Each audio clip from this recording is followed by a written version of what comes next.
Hey guys, before we get to the video, I want to make a special announcement. I wanted to do something big as a thank you to all of the people who support me on Patreon, and so I've decided to do something a little bit crazy. If you support me on Patreon, I'm going to create for you your own individual video.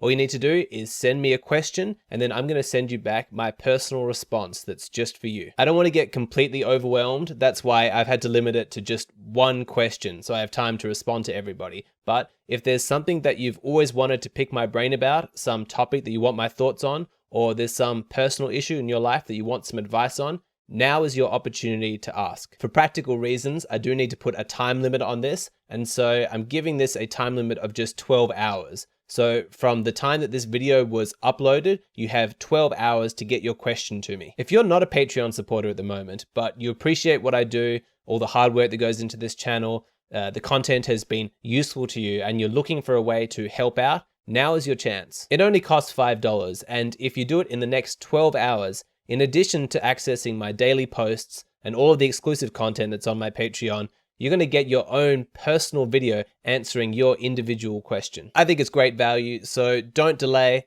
Pause this video, go over to my Patreon, sign up, $5, you've got 12 hours to do it, and then you get to ask me whatever's on your mind and get your own personal video. All right, let's get to the main content. I talk a lot about how men and women are different, but I finally found something that men and women have in common. See, men find women's preferences for dating, like what kind of guy they go for, very confusing and hard to understand. It turns out that women also find their own dating preferences and the kind of guy that they want to date extremely confusing and difficult to understand. Let me show you what I'm talking about. Check out this footage. Why do you think some women favor the bad boy jerk over the nice guy? Oh, so you? No, basically, I reckon because, I don't know, the bad boy, like, doesn't just like, it's like not easy to read, you don't sort of get it, like a bit more exciting. Yeah, it's a bit exciting, so A bit more, you want to be in it? A bit more told you, exciting. she's right. There's clearly a recognition that women do go for bad boys. As soon as the interviewer asks the question, she's like, oh, yep, my friend. You know, she dobs her in straight away. You can see in that footage that both of them are laughing, and part of that is just the positive vibe of the interview, like they're having fun. But I think also part of it is that feeling of embarrassment that you get when you're asked a question and you don't really know the answer to it. You can see it. They're saying, yeah, I guess I do like bad boys. That's true. But, you know, I don't really know why it is. I don't understand. It's not really rational. Now, I've done videos on nice guys versus bad boys before. I'll put some links in the description box to those videos if you haven't seen them yet. But today I want to talk about something very specific, which is some research done into this topic. Back in 2012, there was this fascinating academic study done where they tracked whether or not women were attracted to the nice guys or the bad boys, and showed that it's actually heavily dependent upon what stage of their ovulation cycle that they're in. The study was done by Christina Durant at the University of Texas, and what she did was she got women at various parts of their ovulation cycle to view online dating profiles for men. So they'd look at the photos and the profiles when they're at peak fertility, you know, the height of their ovulation, and also in the luteal phase when they're no longer fertile. The women were shown two completely different types of dating profiles. You know, you had a bunch of the men who were nice and kind and very reliable, but there was also the sexy, confident, rebellious kind of guy. The absolute genius of this study was that they didn't ask a straightforward question like, which one of these two men are you more interested in dating? What they did was they asked which man would make a better husband and father. Which do you think would make more of a paternal contribution? Who would help out with the cooking and cleaning? Who would be more reliable at helping out with household duties? The results are incredible. They're very, very informative, because what they found is that when women are at peak fertility, when they're ovulating, they genuinely believed that the bad boy guy was going to be a better father, a better provider, more reliable at helping out around the house. Let me read you a direct quote from the researcher. Under the hormonal influence of ovulation, women delude themselves into thinking that the sexy bad boys will become devoted partners and better dads, explained Durant.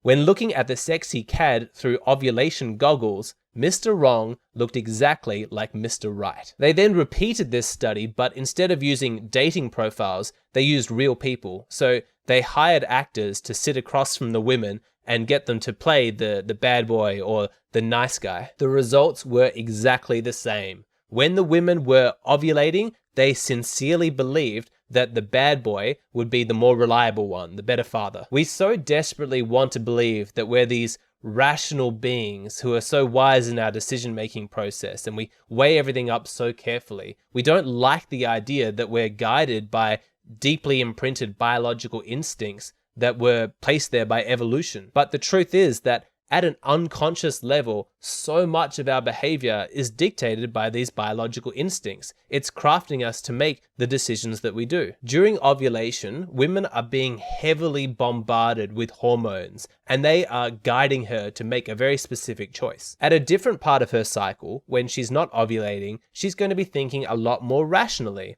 She knows the bad boy is not going to be a good father. She knows that the nice guy is going to be the dependable one. But during ovulation, under the influence of all of those hormones, her instincts are telling her to mate with the bad boy to secure his genes for her children. If she has to convince herself and delude herself into thinking that he's going to be a good, reliable provider and father, well, that price is just worth it. So why is this happening? What is the evolutionary purpose? Why are her instincts guiding her to mate with this bad boy when that seems to be against her self-interest? It's all about genes. You see, the bad boy's got all this cockiness and confidence, and that's a signal that he's superior to all the other men.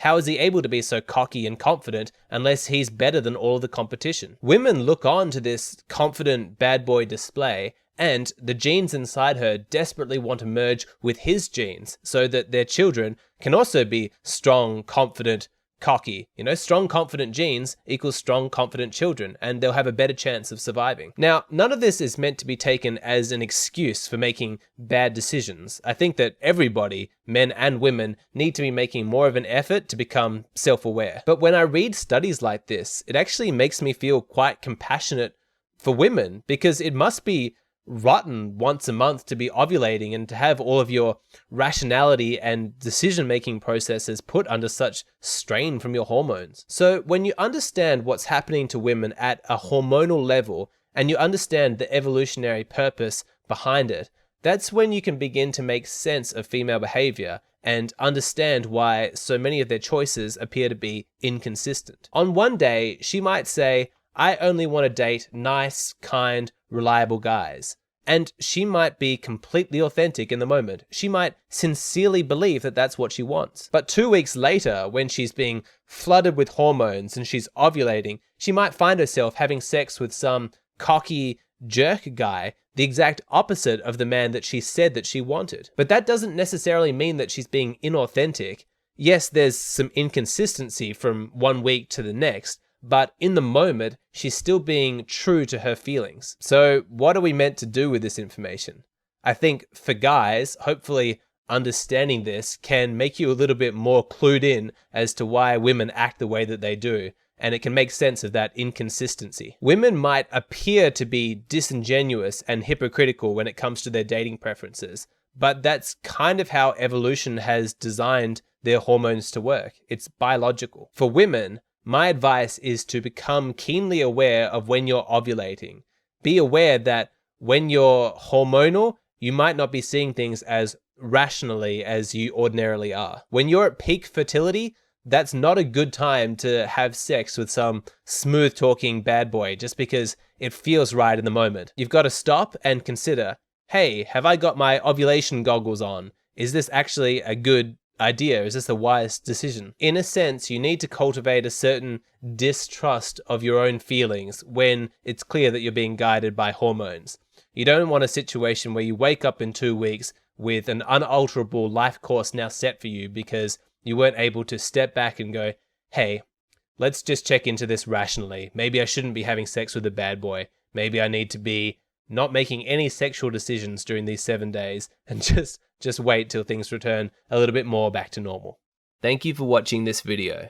Just a reminder, if you have a question you want to ask me, now is your opportunity. For the next 12 hours, anyone signed up to my Patreon will be able to ask me a question and receive their own personalized video. It only costs $5 and you get access to daily posts as well as exclusive content. It's a great way to support the creator, so don't delay. Click the link in the description box, sign up and send me your question. I look forward to hearing from you.